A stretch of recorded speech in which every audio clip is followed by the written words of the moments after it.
Profiter au maximum de ce que l'on aime, c'est important, même si nous savons qu'un jour nos chemins se sépareront. Au sommaire de ce magazine sans tabou, le deuil. Comment le comprendre, le soulager, s'organiser et puis réapprendre à vivre sereinement.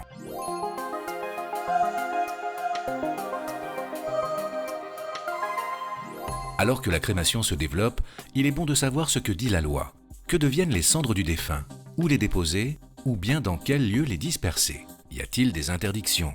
Les réponses de Andrea Sima, conseillère funéraire. Après une crémation et non pas une incinération, les cendres sont recueillies dans une urne cinéraire qui sera munie d'une plaque d'identité comportant le nom, prénom, année de naissance et année de décès du défunt, ainsi que le nom du crématorium. Différentes possibilités existent, à savoir l'inhumation dans une sépulture familiale en compagnie des cercueils, même s'il n'y a plus de place. Nous pouvons aussi sceller une urne sur une pierre tombale.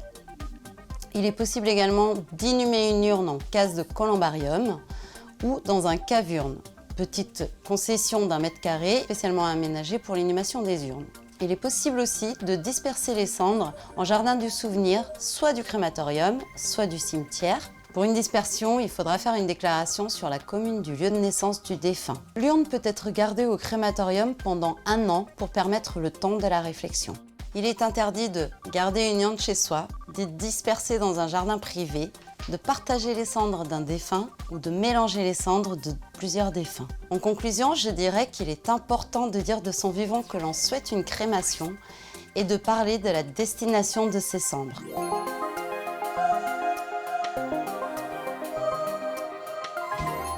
Lors d'un décès, vous devez faire face à de nombreux imprévus, dont le financement des obsèques. Différentes solutions existent. Si le compte du défunt est suffisamment alimenté, il est possible d'y prélever les frais d'obsèques dans la limite de 5 000 €. Si le solde du compte n'est pas suffisant, la personne en charge des obsèques doit participer. Différents organismes peuvent aider et verser une somme d'argent en fonction des situations et des circonstances du décès, comme la sécurité sociale, la Caisse nationale d'assurance vieillesse, le Centre communal d'action sociale pour les personnes démunies, la mutuelle, l'assurance de certaines cartes bancaires. La famille doit en faire rapidement la demande auprès de chaque organisme. Autre cas de figure, le défunt avait peut-être anticipé cette dépense et souscrit un contrat d'assurance obsèques. Différents contrats existent pour soulager les familles, de la simple réserve d'argent permettant de régler une partie de la facture au financement complet prévu d'après les volontés détaillées.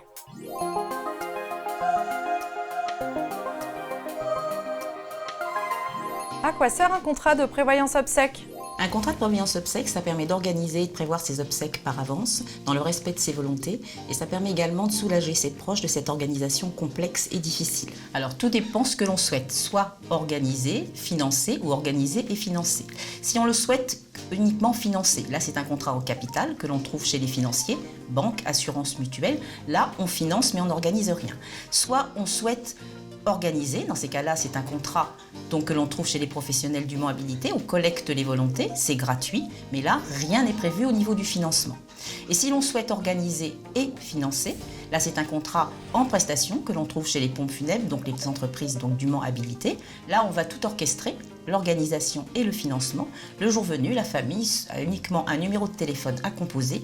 Tout est parfaitement orchestré, rien à financer. Les pièges à éviter, c'est surtout en tout premier que dans le contrat, il y ait une garantie assistance rapatriement mondiale. Il faut aussi veiller au délai de carence, parce que ça peut passer de 12 à 36 mois.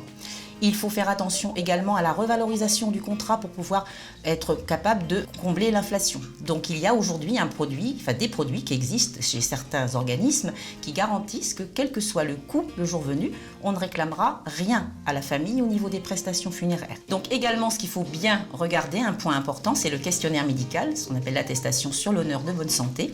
Ça peut être un piège, il faut faire très attention quand on signe les documents parce qu'on vous demande parfois d'attester sur l'honneur que vous êtes en bonne santé et que vous n'allez pas subir une intervention chirurgicale dans les 6 prochains mois.